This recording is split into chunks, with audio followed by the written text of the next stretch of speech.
welcome sa panibagong art venture at welcome dito sa YouTube channel ko. Ako nga pala si Kel Martin, isa akong artist na nandito ngayon sa South Korea bilang isang OFW. Gusto ko lang din i-share yung artwork na ginawa ko recently.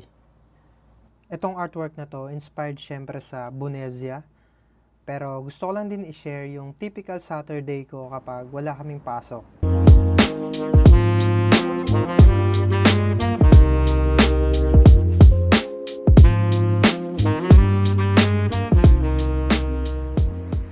Actually, Sabado-Linggo wala talaga kaming pasok. Wala rin kaming overtime dito sa company na pinapasukan ko. Nung unang dating ako rito, nung bago pa lang ako, medyo parang nakaka-turn off kasi yun, walang overtime. Sayang naman yung pag-abroad ko. But then, na-realize ko na okay din pala kasi kahit papaano nakakapahinga. May sapat na oras para sa ibang bagay. Anyways, etong Sabado ko, at minsan Linggo kapag tinatamad ako, ganito lang din ginagawa ko kapag hapon. Mas madalas akong nag-exercise kapag ganitong walang, alam mo yun, pag hindi winter. Madalas lang tuwing summer, tsaka pag fall or spring, pag kayang lumabas ng normal. Kasi pag winter dito, di ka talaga makakapag-exercise outdoor. Mas gugustuhin mo na lang talaga na doon ka na lang sa loob ng bahay dahil nga sa sobrang lamig. Kaya kapag ganitong summer, yan, matagal naman lumubog yung araw. Minsan 8 PM na, hindi pa lumulubog yung araw. I mean, maliwanag pa sa labas. Kaya na may time pa rin talaga na makapag-exercise.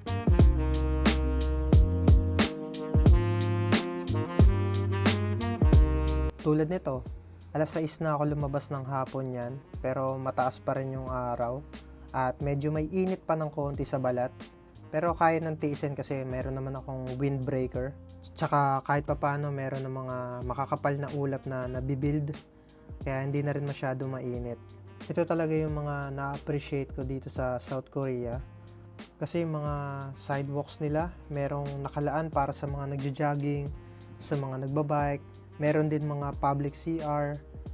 Basta alam mong alagang-alaga talaga yung mamamayan nila. Kaya sulit yung tax na binabayad or hinuhulog. Kaya kung ikukumpara ko talaga sa Pilipinas, Diyos ko po, iwan na iwan talaga. Pero syempre, ayoko naman maging negative sa bansa natin. Naniniwala ako na balang araw magiging ganito rin kaganda yung bansa natin. Pero sa ngayon, habang nandito ako, gusto ko lang talaga i-appreciate lahat ng nakikita ko.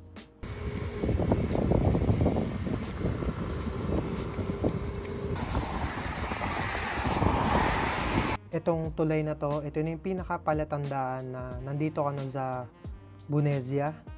Bukod doon, marami na rin akong Koreanong nakakasabay na nagja-jogging. Yan, meron din mga namimingwit. Basta medyo marami na yung tao na nakakasabay. Siyempre, di ko na sila binibidyoan for the sake of kanilang privacy.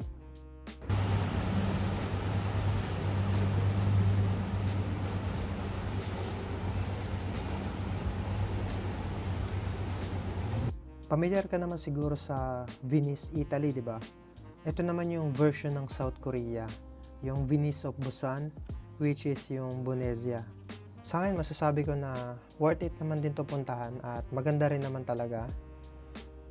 Dahil hindi ko pa naman din napupuntahan yung Venice, Italy, or kahit yung Venice Grand Canal Mall sa Taguig, hindi ko pa din siya napupuntahan. Kaya wala akong maipagkumparahan. Kaya yun, pero malaga sa ngayon, maganda talaga tong Venice of Busan.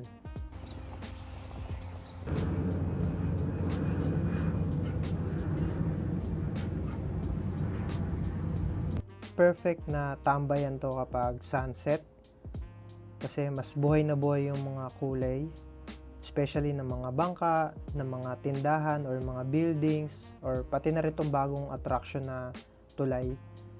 Siguro mga less than 2 years pa lang tong tulay na to. Kailan lang to kinabit kasi nung bago pa ako, hindi pa naman to nila na-install. Kaya yun, naging dagdag attraction din to. Sarap din dito tumambay. Mas kitang-kita mo na ngayon ng buo yung Bunezia. Meron mga hilera ng tindahan dito. Mga nag-offer ng mga snacks, coffee, alam mo yun. Pero hindi naman lahat sila nag-ooperate. Kasi nga, parang konti lang naman din talaga yung mga pumupunta rito, especially mga turista. Pero ang nagustuhan ko lang dito, itong public CR. Kasi sobrang komportable sa loob.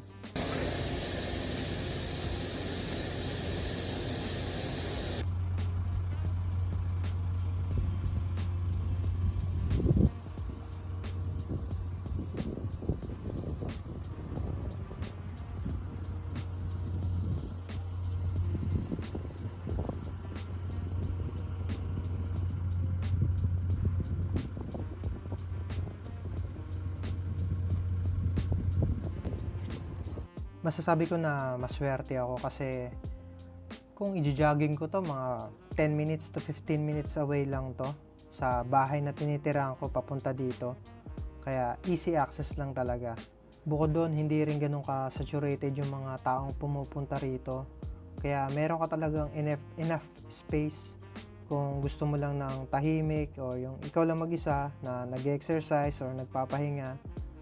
Dito rin ako minsan nagninilay-nilay. Pag gusto ko lang talaga na o kaya pag nabe-burnout na ako, kakascroll. O kaya naumay na ako sa bahay, sa trabaho. Dito lang din ako pumupunta para mag-relax.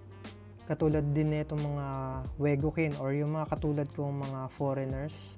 Siguro mga Indonesian sila or basta ibang lahi din sila. Tuwing Saturday at Sunday, dito rin sila nagkita-kita para maglaro din at mag-unwind.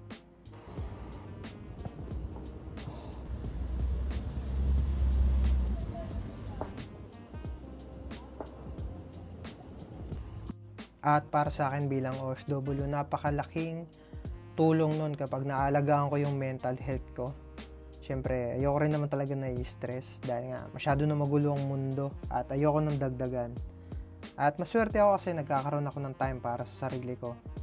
At makagawa rin ng content, 'di ba? Para makapag-produce din ako ng mas marami pang makabuluhan na content at art.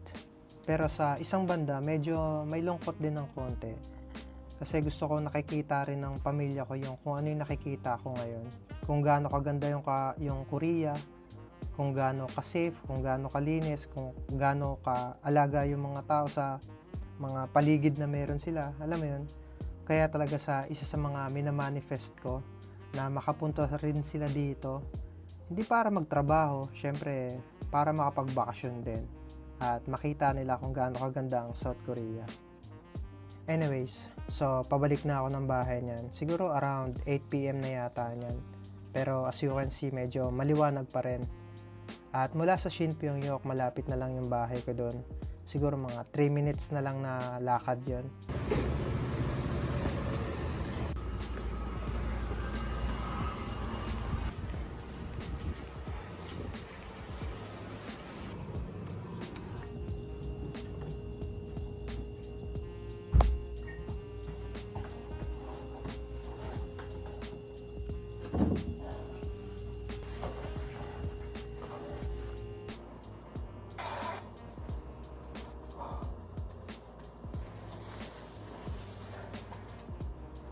At dahil nakapahinga na ako at meron na rin akong sapat na oras para gumawa ng panibagong artwork, ibig sabihin wala na akong dahilan para hindi pa gumawa.